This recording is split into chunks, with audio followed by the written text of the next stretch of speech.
tending to these vulnerabilities. President Trump's leadership gathered these nations, and President Trump's leadership continues to drive the dialogue.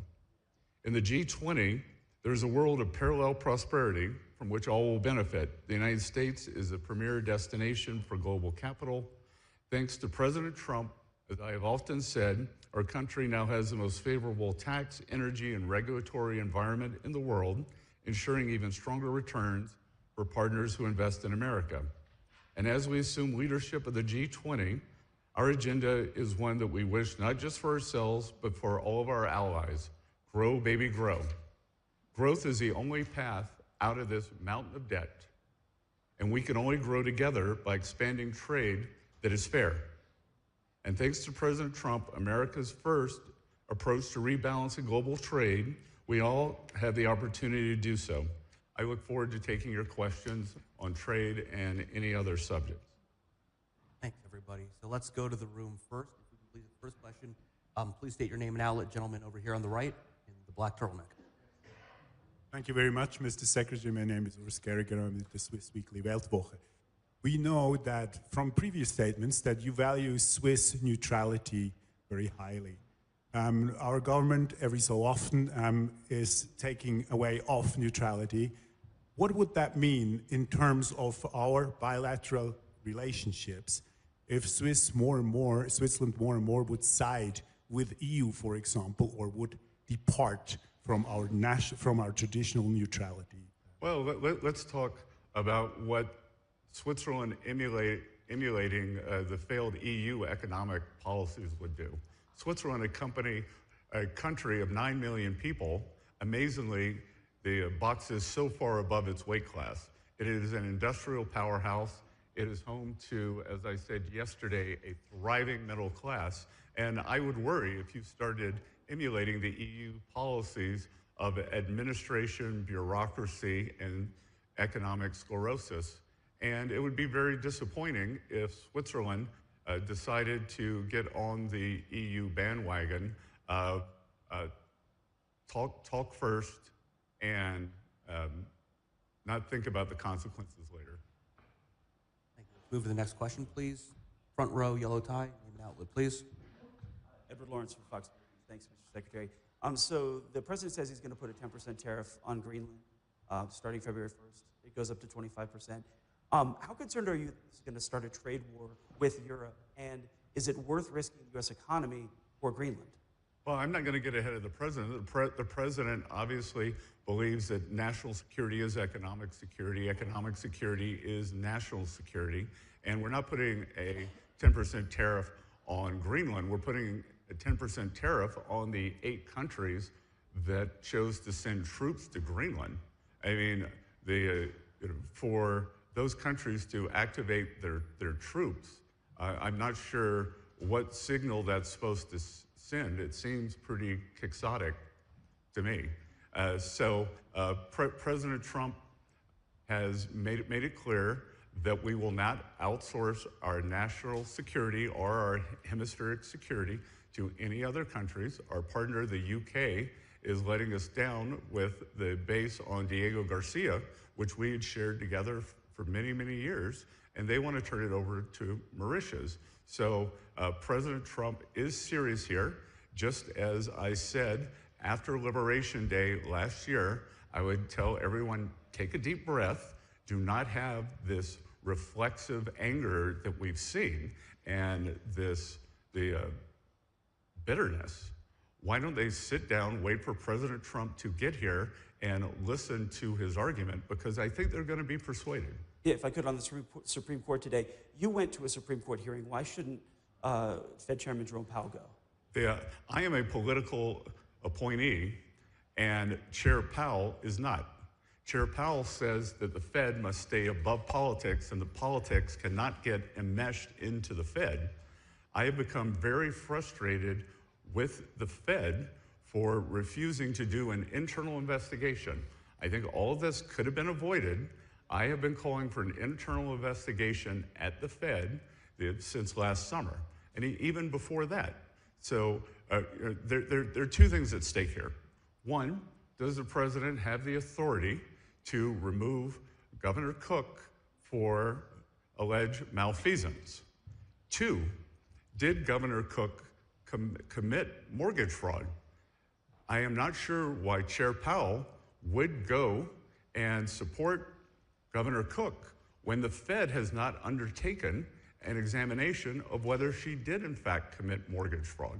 If she did, she is stealing from the American people every day because she has a GSE-backed mortgage. And as I've said before, it is very unfortunate that on Chair Powell's watch, we will have seen between 4 and 6 governors and bank presidents have to step down for ethical lapses. Now, 4 to 6 may not seem like much. That is out of 19. I can tell you, as someone who was on Wall Street, if you were the leader of a Wall Street firm, you would have a failure to supervise problem.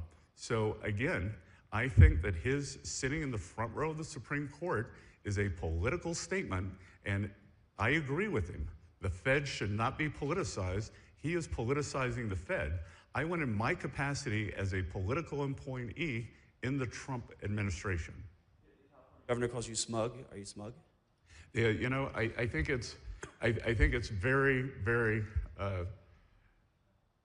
ironic that, you know, Governor Newsom, who strikes me as Patrick Bateman meets Sparkle Beach Ken, may be the only Californian who knows less about economics than Kamala Harris. He's here this week with his billionaire sugar daddy, Alex Soros, and Davos is a perfect place for a man who, when everyone else was on lockdown, when he was having people arrested for going to church, he was having $1,000 a night meals at the French Laundry, and I'm sure the California people won't forget that. And I can tell my message to Governor Newsom is the Trump administration is coming to California. We are going to crack down on waste, fraud, and abuse. And I was told he was asked to give a speech on his signature policies, but he's not speaking. Because what have his economic policies brought? Outward migration from California, a gigantic budget deficit, the largest homeless population in America, and the poor folks in the Palisades who had their homes burned down. He is here hobnobbing with the global elite while his California citizens are still homeless. Shame on him. He is too smug, too self-absorbed, and too economically illiterate to know anything. Thank you very much. Let me know if you need any further clarification.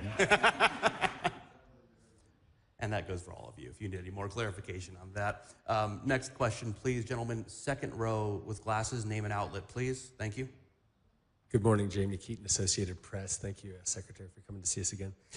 Yesterday, the S&P 500 dropped more than 2%. Gold and silver hit new highs, and the European Union Commission President Ursula von der Leyen said that U.S. tariffs over Greenland were a mistake, and President Macron has mentioned the use of the EU's anti-coercion measures. All after you said, as you've said this morning as well, that people need to take a breath over this situation. What conversations have you had with EU and other counterparts to help stabilize markets and to help convince them to take a breath? And I'd just like to add, how concerned are you that institutional investors in Europe may be pulling out of treasuries, such as from pension funds in Denmark and elsewhere? Well, the size, Denmark's investment in U.S. Treasury bonds, like Denmark itself, is irrelevant. That it's less than $100 million. They've been selling treasuries for years. I'm not concerned at all. Again, as Treasury Secretary, I see our Treasury auctions. We've had record foreign investment.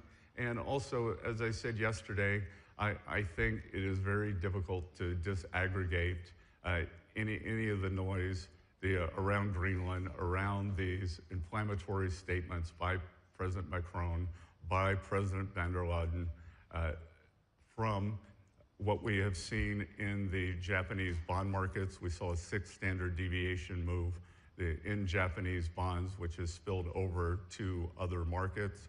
And I've been in touch with my Japanese economic colleagues, and I am assured that they will take measures to stabilize that market.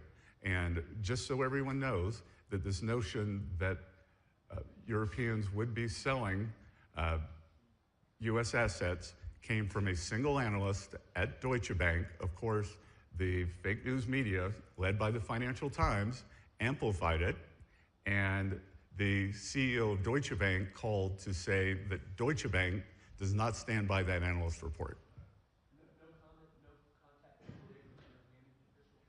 I'm waiting for President Trump to arrive, and that will be done at his level. Great, thank you. Let's take the next question, please. We'll move to this side of the room. Sir, right here. Name and outlet, please. Thank you. Thank you very much. Stefan Lanz, biggest news media of Switzerland, 20 minutes. Have there been, can you give us an update on the trade negotiations and tariff negotiations with Switzerland? Have there been talks already? Will there be talks? Will you have meetings with homologues from the Swiss Federal Council? Yeah, I'm seeing President Parmalat today, who I have a very good relationship with. We got to know each other in 2025. I find him to be very economically sophisticated, on trade, on economics. He's a fantastic advocate for the French people, and I think with his leadership that we will be able to land a trade deal that is fair for the American people and ensures the continued prosperity of Switzerland. That's great. Thank you. We'll take the next question. Sir, right here, second row. Name and outlet, please. Yes, thank you. Holger Ahlich, Swiss business publication Handelszeitung. Mr. Secretary, I listened yesterday to your session at Davos where you said US needs to take Greenland not to be drawn into a major conflict, but by aiming at taking Greenland, aren't you creating that conflict with your allies in Europe? Thank you. I think that we are asking our allies to understand that Greenland needs to be part of the United States. And just a little history lesson, the United States bought the U.S. Virgin Islands from Denmark during World War I. And I will remind everyone that Denmark remained neutral during World War I. They actually sold quite a bit to the Germans. But the Danish understood then the importance of the U.S. Virgin Islands. They were worried about the German ramifications if the war spread to the Caribbean, and the U.S. needed the U.S. Virgin Islands. They wanted a calm Caribbean after purchasing the Panama Canal from the French. Great. Let's move to the next question, please. Let's go back to this side of the room. In the glasses, second row, name and outlet, please. Thank you. As a warning, everyone, we have about 5 minutes left. The schedule's a little tight today, so we'll have time for about 2 or 3 more questions at the most. Thank you. Hi, good morning. Alina Trabatoni, Montel News. So tariffs and trade actions, in theory, strengthen the dollar, and since LNG is priced in dollars, could a stronger dollar make US LNG more expensive for European buyers in euro terms? And isn't there concern that European markets could look elsewhere for suppliers? Well, your question doesn't make sense, because if you just said it was priced in dollars, then why would they look elsewhere for supplies? If oil comes from Saudi, it's priced in dollars. If oil comes from the North Sea, it's priced in dollars. So I don't think I understand the question.